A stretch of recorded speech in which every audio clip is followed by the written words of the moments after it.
Welcome students. MCom final ABST paper 6 operations research में unit 3 का topic Qing theory कतार सिद्धांत ये हमने स्टार्ट कर रखा है। इसमें मैंने आपको 7 फार्मूलाज पहले आपको बताए थे। ये बताया था कि सिंगल क्यू सिंगल सर्वर हमारे सिलेबस में है, एक कतार एक सेवा केंद्र, 2 रेट हमें चाहिए होती हैं, लैम्डा यानी अराइवल रेट और म्यू यानी सर्विस रेट।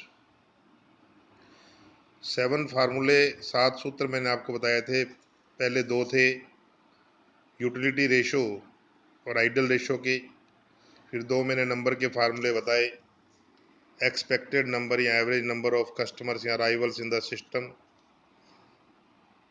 दूसरा था एक्सपेक्टेड या average length of Q only waiting वाले, फिर 2 टाइम के फार्मूले थे, एक्सपेक्टेड या average time in system, total time system में कितना एवरेज लगता है, और expected waiting time only waiting time EW, और 7वां फार्मूला एक्सपेक्टेड या average length of non empty Q. इससे रिलेटेड हमने कुछ क्वेश्चन भी इससे पहले किए थे, कुछ इलस्ट्रेशन भी आपको एक्सप्लेन किए थे। आज हम कुछ फॉर्मूले पेंडिंग है उनको आगे कंटिन्यू कर रहे हैं। तो 8th फार्मूला है इस चैप्टर का, probability of n customer in system, यानी कि एग्जैक्ट n कस्टमर सिस्टम में होंगे इस बात की क्या प्रायिकता है।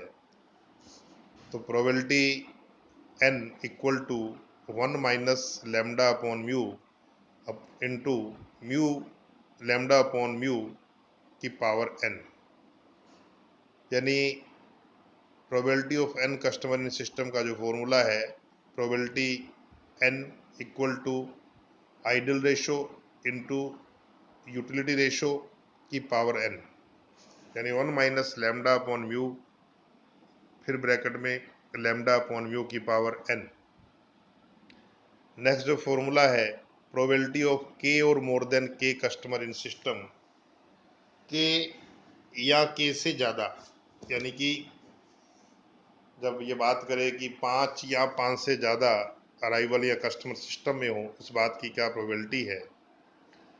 तो फॉर्मूला है लैम्डा अपॉन म्यू की पावर k और मोर देन k में। और यदि यही हो कि probability of more than k customer in system, तो लैम्डा अपॉन म्यू की पावर k प्लस n हो जाएगा, k प्लस 1 हो जाएगा। मोर देन k में k प्लस 1 और k और मोर देन k में पावर में k ही आएगा। 11th formula, probability of at least 1 customer in system, कम से कम एक कस्टमर सिस्टम में है, वेटिंग और सर्विसिंग दोनों मिला के शामिल है, तो लैम्डा अपॉन म्यू की पावर 1, और probability of at least 1 customer in Q और मोर देन 1 इन सिस्टम, तो ये बात वही है के और मोर देन के वाली। तो मोर देन के और मोर देन के में आपको बताया था कि पावर के होती है और मोर देन के में के प्लस 1 होता है। तो यहाँ मोर देन 1 इन सिस्टम है तो 1 प्लस 1 हो जाएगा, तो पावर 2 हो जाएगी। So probability of at least 1 in queue, कम से कम एक क्यू में है तो एक सर्विस भी ले रहा होगा, it means more than 1 in system हो गया। तो प्रोबेबिलिटी का फार्मूला है लैम्डा अपॉन म्यू की पावर 2। तो कुल मिला के ये 5 फॉर्मूले और हैं इस चैप्टर के पेंडिंग। तो इससे रिलेटेड आज हम इसमें क्वेश्चन करेंगे। तो क्वेश्चन नंबर 21 देखिए आप, customers arrive at a doctor's clinic according to Poisson distribution with mean 10 per our. ये अराइवल रेट है lambda 10 per hour, service time per patient is exponential with 5 minutes per patient. एक patient को service देने में 5 minute लगते हैं, तो 1 घंटे में 60/5 यानी 12 पर आवर हो जाएगा। सो लैम्डा तो है 10 पर आवर एंड म्यू हो गया 12 per hour. The space in the doctors consultancy room can accommodate A maximum of 3 patients. Doctor का जो कंसल्टेंसी रूम है उसमें अधिकतम 3 पेशेंट जो है वहाँ पर बैठ सकते हैं। Other patients can wait in the porch, बाकियों को पोर्च में इंतज़ार करना पड़ेगा। अब पूछा क्या है, what is the probability that an arriving patient will directly to doctor's consultancy room. इस बात की क्या प्रायिकता है कि आने वाला पेशेंट सीधा डॉक्टर के कंसल्टेंसी रूम में प्रवेश कर जाएगा। देखो, कंसल्टेंसी रूम में 3 का स्पेस है, तो यदि वो डायरेक्ट प्रवेश तभी करेगा जब डॉक्टर के पास या तो 0 पेशेंट हो या 1 हो या 2 हो, क्योंकि 3 या 3 से ज़्यादा हैं फिर वो डायरेक्ट उसमें नहीं जा पाएगा। तो 0, 1 और 2 होने की स्थिति में डायरेक्ट एंटर कर जाएगा। तो probability of an customer in system P0 और P1 और P2, और का मतलब जहाँ भी और आ जाता है वो एडिशनल थ्योरम है, तीनों को हम ऐड कर देंगे तो हमारा आंसर आ जाएगा। दूसरा इसमें जो पॉइंट है, what is the probability that an arrival has to wait in the porch. इस बात की क्या प्रायिकता है कि आने वाले को पोर्च में वेट करना पड़ेगा। तो डायरेक्ट एंटर करने की प्रोबेबिलिटी मैंने निकाल दी, 1 में से लेस कर दो तो इसका आंसर आ जाएगा। या के और मोर देन के का फॉर्मूला लगा दें। पोर्च में कब वेट करेगा, जब 3 या 3 से ज़्यादा पेशेंट हों।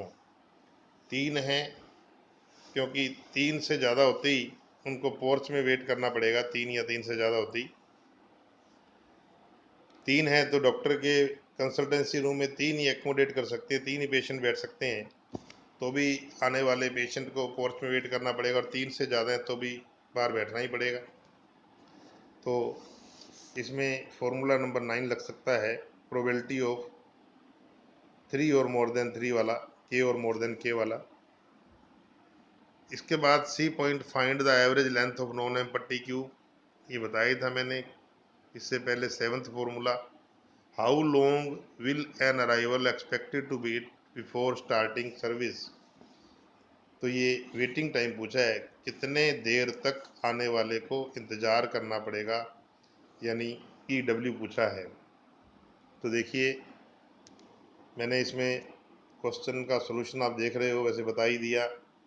लेमडा 10 पर आवर है, म्यू 12 पर आवर है। डायरेक्ट एंटर तभी करेगा जब 0 या 1 या 2 मरीज हो। तो प्रोबेबिलिटी n यानी 8 नंबर फार्मूला लगाइए। P0, P1 और P2 3 आंसर निकाल लीजिए, तीनों को ऐड कर दीजिए, प्रोबेबिलिटी आ जाएगी। फिर पोर्च में वेट करने की प्रोबेबिलिटी या तो 1 माइनस डायरेक्ट एंटर करने की, और या फार्मूला नंबर 9 लगा दीजिए, के और मोर देन के कस्टमर वाला। और नॉन एम पट्टी क्यू में 7 नंबर फार्मूला है ही, mu upon mu minus lambda. और डी पॉइंट में वेटिंग टाइम का फॉर्मूला लगाना है आपको, EW का। तो EW का फार्मूला आप लगाओगे तो भी जो है इसका आंसर आ जाएगा। एक्सपेक्टेड वेटिंग टाइम पूछा है। तो ये था क्वेश्चन नंबर 21। अब ऐसे ही एक क्वेश्चन आप और देखिए, इसी से रिलेटेड मिलता जुलता।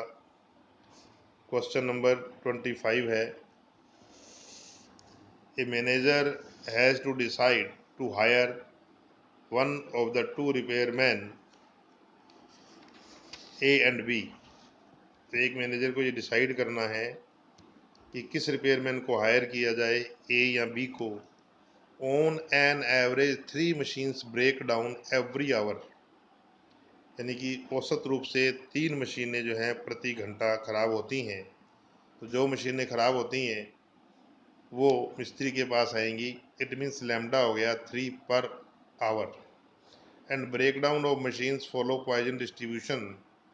Non productive time of a machine is considered to cost ₹15 per our, यानी जब मशीन ख़राब है, प्रोडक्शन नहीं होगा, तो जो नॉन प्रोडक्टिव टाइम की कॉस्ट है वो है 15 पर आवर, 15 रुपये प्रति घंटा। Mechanic A charges ₹20 per hour and repair the break down machine at the rate of 6 machine per hour. Mechanic A ₹20 प्रति घंटा चार्ज करता है और उसका जो सर्विस रेट है वो 6 मशीन पर आवर है, जबकि mechanic B ₹12 per hour charge करता है और 4 मशीनें प्रति घंटे की दर से रिपेयर करता है। The distribution of service time is exponential, which repairman should be hired. ये भी डिसीजन का सवाल है। हमें ये बताना है कि दोनों मैकेनिक में से किस मैकेनिक को हायर करना चाहिए। तो जिसकी कॉस्ट कम आएगी उसको हम हायर करेंगे। तो आप देख रहे हो इसमें ये क्वेश्चन नंबर 25 इसमें सोल्व किया हुआ है। ए और बी दो मैकेनिक हैं, लैम्डा 3 पर आवर दोनों के लिए, म्यू ए का तो है 6 पर आवर और बी का है 4 पर आवर।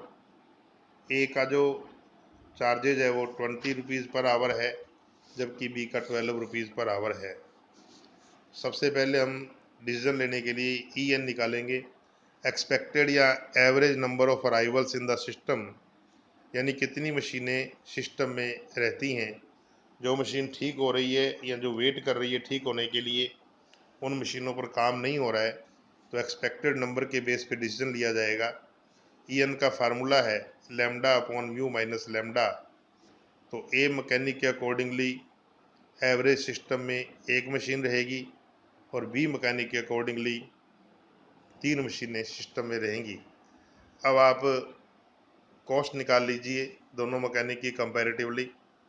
एक दिन में 8 घंटे मानते हुए तो मैकेनिक की cost plus non productive cost, तो मान लीजिए ए मैकेनिक को हायर करते हैं, ₹20 घंटा चार्ज करता है, 8 घंटे का एक दिन है, तो 20 इंटू 8 एक दिन के लिए यदि उसको हायर करें तो ₹160 उसकी कॉस्ट, प्लस एक मशीन सिस्टम में एवरेज औसतन रहेगी। तो एक मशीन जब सिस्टम में है तो एक दिन में 8 घंटे होते हैं, उसके 8 घंटे नॉन प्रोडक्टिव टाइम हो गया, ₹15 घंटा कॉस्ट है, तो ₹120 ये, 160 मैकेनिक के कुल ₹280 पर डे की कॉस्ट आएगी यदि ए मैकेनिक को हायर करते हैं। इफ़ हायर बी मैकेनिक तो ₹12 घंटा लेगा, इंटू 8 ₹96 लेगा। लेबर तो कम है बट उसके पास एवरेज 3 मशीनें वहाँ सिस्टम में पड़ी रहती हैं ठीक होने के लिए, क्योंकि इसकी ठीक करने की स्पीड कम है।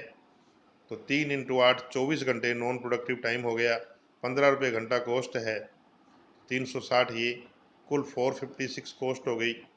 तो बी मैकेनिक चार्ज कम करता है बट टोटल कॉस्ट ज़्यादा आ रही है, so we should hired mechanic A, क्योंकि इससे हमारी जो टोटल कॉस्ट है वो कम आ रही है, 280 आ रही है। तो ये भी बहुत अच्छा क्वेश्चन था। दो क्वेश्चन इसमें और किए हुए हैं 14, और क्वेश्चन नंबर आप देख रहे हो, इसके अलावा 23 है। इन दोनों की ट्राई करना, कोई दिक्कत होगी तो नेक्स्ट टाइम अपन डिस्कस करेंगे। Thank you very much.